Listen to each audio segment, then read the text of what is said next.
हालात को कसूरवार ठहराकर अपने गुनाहों पे पर्दा मत डालिए आप। जानता हूँ, मैं पर्दा डालना भी नहीं चाहता, लेकिन जब मजबूरी का वजन बढ़ जाता है ना, तो इंसान उस वजन के नीचे दब जाता है। मजबूरी बड़ा खूबसूरत शब्द है, बहुत अच्छा बोला। किसकी जिंदगी में मजबूरी नहीं होती, और आपको तो खुदा ने मजबूर बनाया भी नहीं। 2 हाथ दिए, 2 पांव दिए, 2 आंखें दी। उन्हें देखो जिन्हें ईश्वर ने आंखें नहीं दी लेकिन काम करते हैं, हाथ नहीं दिए लेकिन भीख नहीं मांगते वो लोग, और आप मजबूर हैं। और वो इंसान ही कैसा जो मजबूरियों के आगे घुटने टेक दे।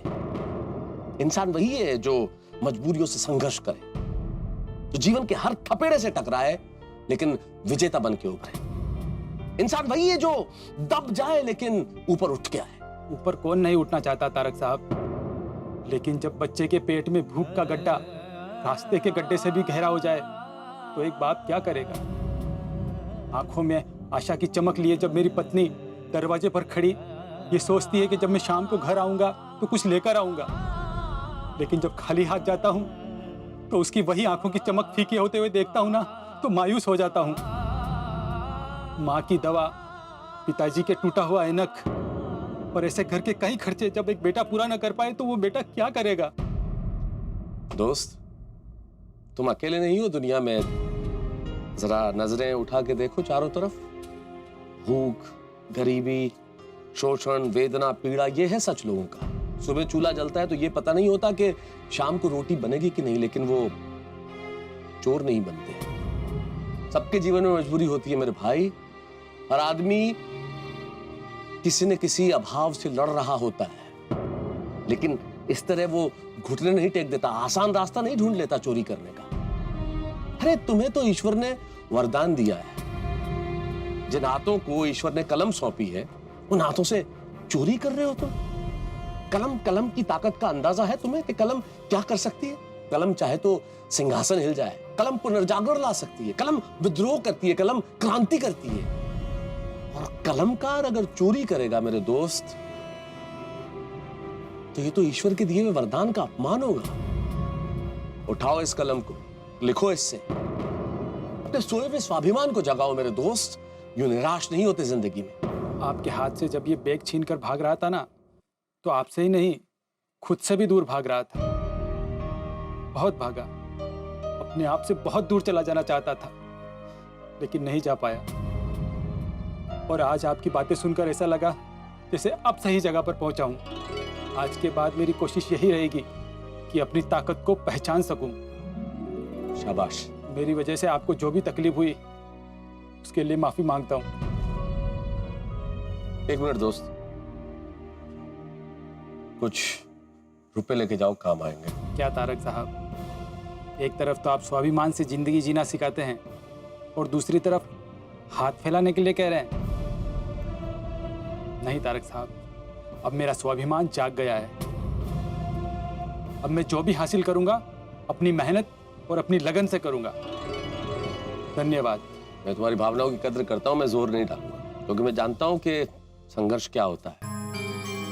बहुत संघर्ष किया दोस्त हम लोगों ने, इसलिए मैं तुम्हारे स्वाभिमान को चोट नहीं पहुंचाऊंगा। लेकिन हाँ, इतना जरूर कर सकता हूं कि तुम्हारी ये कविताएं तुम तक ही सीमित नहीं रहे, तुम्हारी ये खुशबू सारे जमाने में फैले। मेरे कुछ दोस्त हैं जिनके कवि सम्मेलन और मुशायरे होते रहते हैं। मैं उनसे आग्रह करूंगा कि तुम जैसे नवोदित कवि को भी बुलाएं और तुम्हें मौका दें। तुम मुझे अपना नंबर भेज दो, फिर मैं बात करता हूं। मेरा नंबर नोट कर लो। हाँ सर, आपका नंबर दीजिए। 982। Thank you sir. सच कहूँ सर, ये बैग मैं यहीं छोड़कर जाने वाला था, लेकिन आपकी कविता ने मुझे आपसे मिलने के लिए मजबूर कर दिया।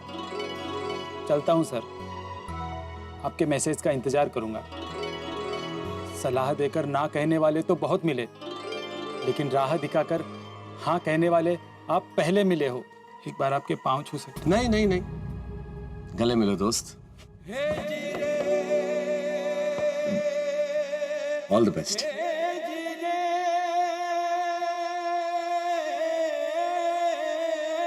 भगवान तेरा लाख लाख शुक्र है।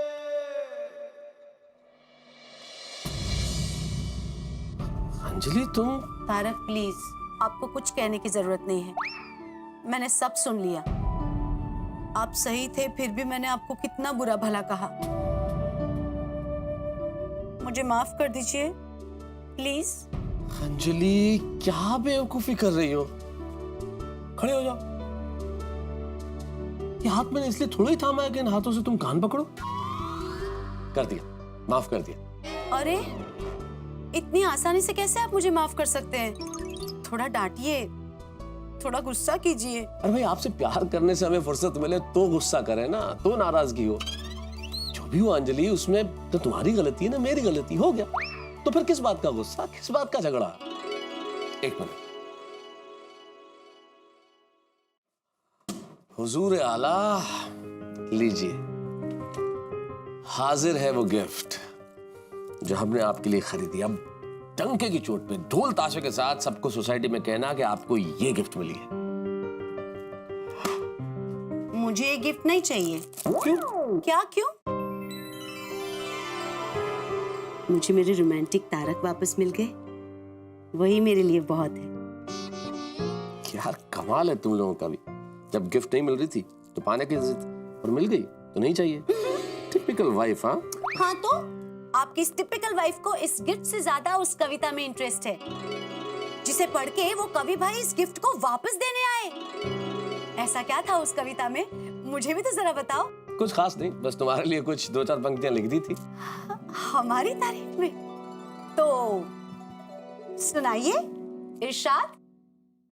तुम कौन हो? तुम क्या कहूं तुम्हारे लिए?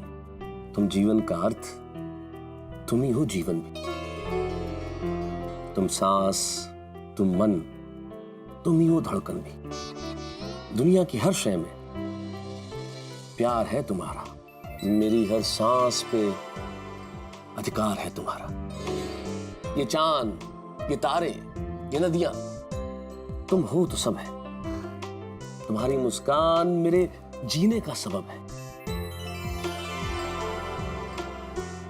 हर क्षण तुम्हारे लिए मेरे प्यार का उपहार रहेगा, और तब तक मेरी आंखों में तुम्हारे लिए प्यार रहेगा, जब तक समंदर का पानी मीठा ना हो जाए, जब तक कोयल की आवाज कड़वी न लगने लगे, जब तक हीरे अपनी चमक न छोड़ दें। और ऐसा कभी होगा नहीं, इसलिए मैं तुम्हें कभी भूलूंगा नहीं।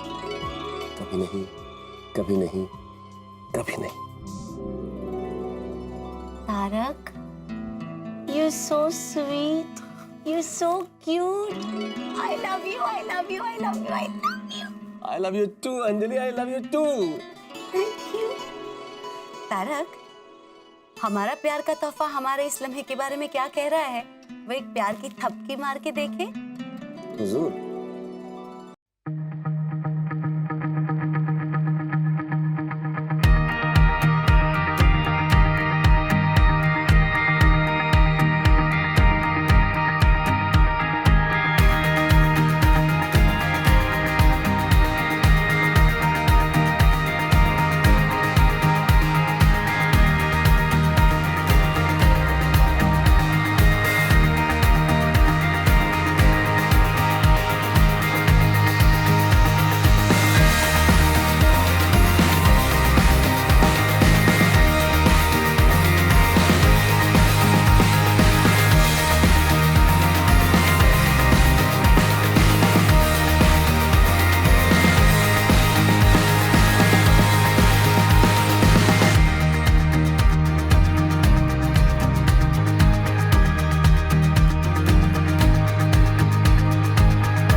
गुड मॉर्निंग पतिदेव। Good morning, good morning. लीजिए चाय पी लीजिए फटाफट। क्या बात है भाई, बैठी? हाँ हाँ पतिदेव जी, जल्दी से चाय पीकर फ्रेश हो जाइए। अरे हुजूर, किस बेवकूफ को फ्रेश होने के लिए चाय की जरूरत है? हम तो आपका चेहरा देख के वैसे ही फ्रेश हो गए। जरा नजदीक आइए। अच्छा जी, आपको पता है ना कल आपने छुट्टी ली थी, आज अगर देर से ऑफिस पहुंचेंगे तो बॉस छुट्टी कर देंगे। चलिए गेट अप फास्ट। सो तो है, फिर क्या करें? क्या करे तारक, आप फटाफट चाय पी लीजिए, फिर मैं गर्मा गर्म पकौड़े बना देती हूँ। पकौड़े? यानी आज भी डाइट फूड नहीं? लगता है कल की गिफ्ट का असर अभी तक चल रहा है यार। तारक, ऐसी कोई बात नहीं है। ये तो आपका वजन आजकल कंट्रोल में है, इसलिए मैंने सोचा आज का दिन पकौड़े हो जाए। कल से एटीएम स्पेशल डाइट शुरू। भाई आप जो हुक्म देंगे हम वो करेंगे। हमारे लिए अंजलि दिन कहे तो दिन, अंजलि कहे रात तो रात। तो अंजलि का आज का फरमान है कि आप चुपचाप चाय पी लीजिए और रेडी हो जाइए। ठीक है।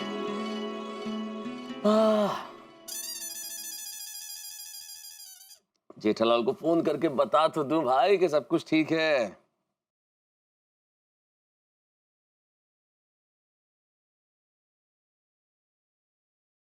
हाँ मेहता साहब। Good morning Jethalal. हाँ गुड मॉर्निंग मेहता साहब।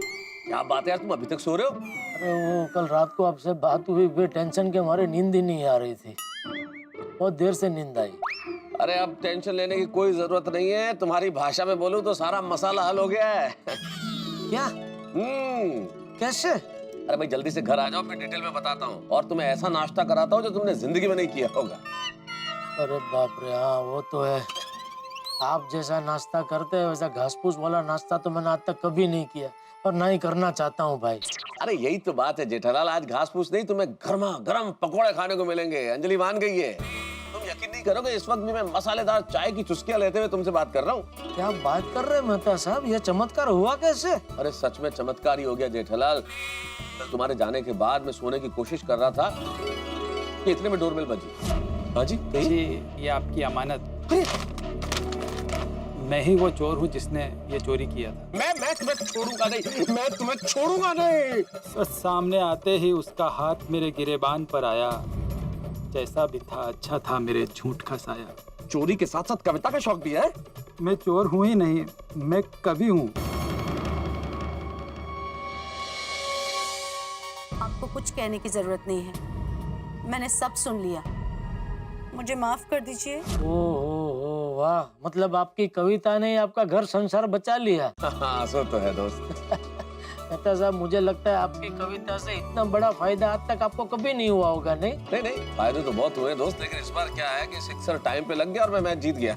हाँ नहीं बराबर है, लेकिन मेहता साहब प्रॉब्लम का निवेड़ा आ गया तो फिर मस्त आराम से सोते ना, इतना जल्दी उठ क्यों गए? अरे जल्दी उठ गए मतलब जेठालाल, मैं तो रोज जल्दी उठता हूँ ना। नहीं वो बराबर है, लेकिन कल रात तो आपको भी सोने में लेट हुआ होगा ना। अंजलि भाभी को गिफ्ट देने के बाद माहौल पूरा रोमांचिक हो गया होगा, तो रोमांचिक बातें करते करते। सुनो जेठाल, जरा क्या है कि देर हो रही है, मैं फोन रखता हूँ, तैयार होकर ऑफिस में जाना है। अच्छा अभी देर हो रही है? जेठालाल तुम जल्दी से आ जाओ, मैं अंजलि को बोल देता हूँ कुछ एक्स्ट्रा पकौड़े निकाल ले। अरे नहीं मेहता साहब थैंक यू, दया ने मेरे चाय नाश्ते की तैयारी कर ली होगी। तो ऐसे ही क्या है, कल रात को मैंने आपके इधर खाना खाया तो इधर खाना थोड़ा वेस्ट हो गया, और अभी नाश्ता करने आऊंगा तो फिर यहाँ मेरे घर में मसाला चालू हो जाएगा। अरे यार जेठालाल कितनी बार कहूँ, मसाला नहीं मसला यार, मसला। अभी तो आप और अंजलि भाभी है ना मस्त हंसले की तरह प्यारी प्यारी बातें करते करते गर्मा गर्म भजिया खाइए, ठीक है? चलो ठीक है, रखो फिर। हाँ अच्छा मेहता साहब, हाँ अरे वो जरा चालू जी पांडे जी को फोन करके बोल देना चेन मिल गई है करके, वरना वो बेचारे चेन ढूंढते रहेंगे। तुमसे बात करके मैं उन्हें फोन करने वाला था Jethalal, thank you very much anyways. हाँ ठीक। वैसे एक बात कहूँ मेहता साहब? हाँ बोलो। आपकी ये पहले जैसी आवाज सुन के मजा आ गया। मतलब कल चेन चोरी होने के बाद आप अंजलि भाभी के सामने एकदम भीगी बिल्ली बन गए थे ना, लेकिन अभी मस्त शेर की तरह दौड़ने लगे, वो सुन के बहुत खुशी हो रही है। अरे काम की बात बताऊं तुम्हें जेठालाल, अगर पति पत्नी के सामने भीगी बिल्ली बन के रहे ना तो जिंदगी बड़ी स्मूथ चलती है।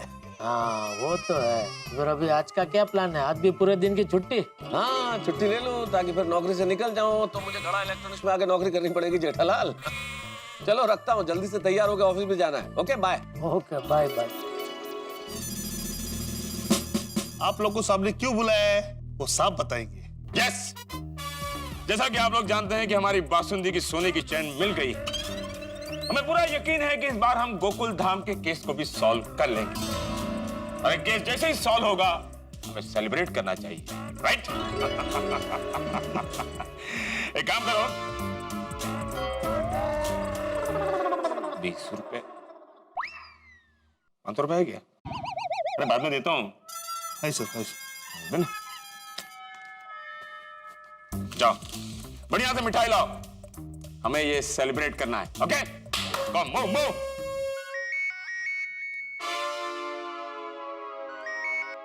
हेलो जयंत पांडे साहब, मैं गोकुलधाम सोसाइटी से तारक मेहता बोल रहा हूँ। जय हिंद मेहता साहब, जय हिंद। बोलिए। सर मैं कल वो चोरी की कंप्लेन करवाने आया था, उसी सिलसिले में बात करनी थी। जानता हूँ उसकी इंक्वायरी चल रही है। जैसे ही चोर पकड़ा जाएगा हम आपको इत्तला कर देंगे। इसीलिए फोन किया था सर कि इंक्वायरी करने की जरूरत नहीं है। इंक्वायरी करने की क्यों जरूरत नहीं है? मतलब सर कि वो सामान बरामद हो गया, मतलब सामान मिल गया है, केस सॉल्व हो गया है।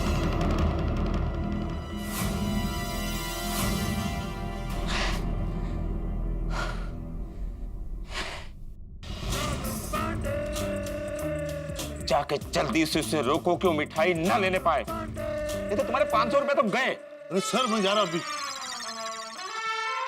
केस सॉल्व हो गया जी गोकुलधाम वासी है, क्या लगा के रखा है तुम लोगों ने? सर, ये गोकुलधाम पे तो ईश्वर का आशीर्वाद है सर। यहाँ कोई भी मुसीबत आती है ना तो खुद आके परेशान हो जाती है कि भाई मैं कहाँ चली आई, क्योंकि हम लोग डट के मुसीबत का मुकाबला करते हैं और मुसीबत डर के भाग जाती है कि मैं कहाँ आगे फंस गई। अरे मेहता साहब, सुबह सुबह पुलिस की वर्दी पहनकर पुलिस स्टेशन में तुम्हारी फिलॉसफी सुनने के लिए आया हूँ।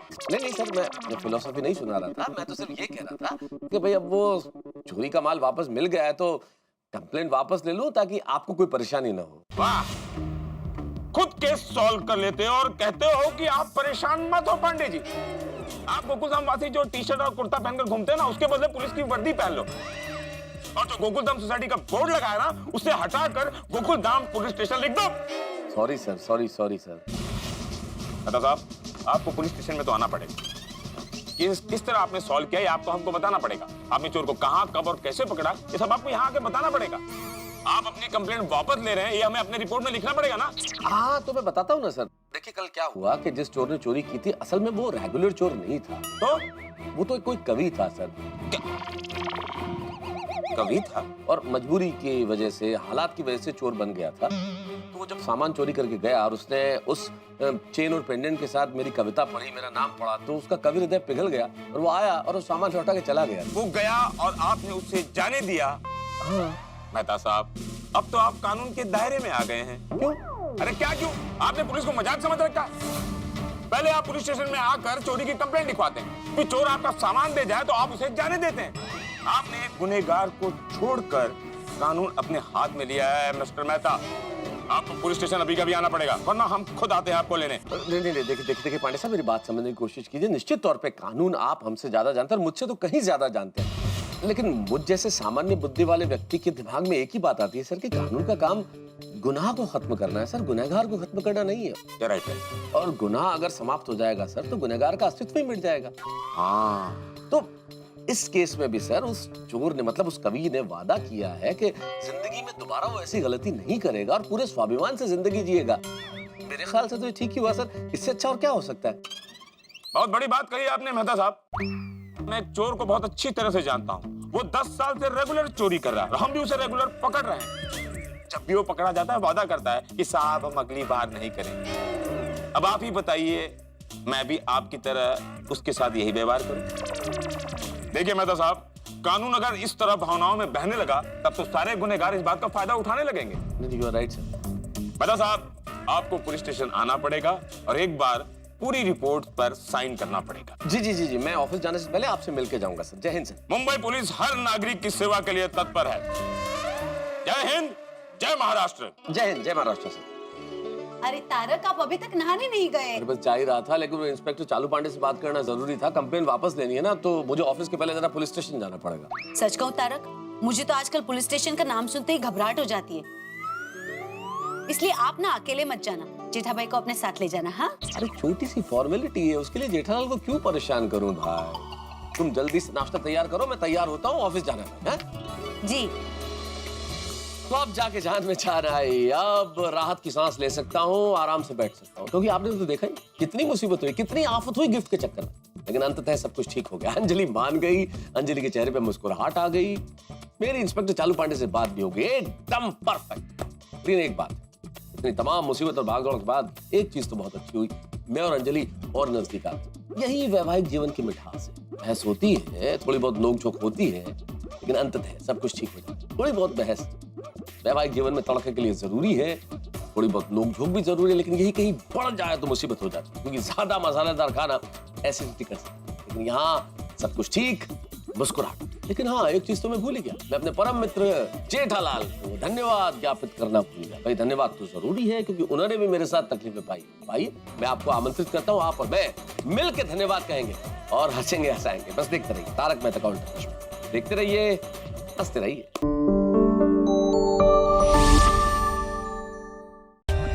For more updates, subscribe to our channel, click the show links and enjoy watching the videos.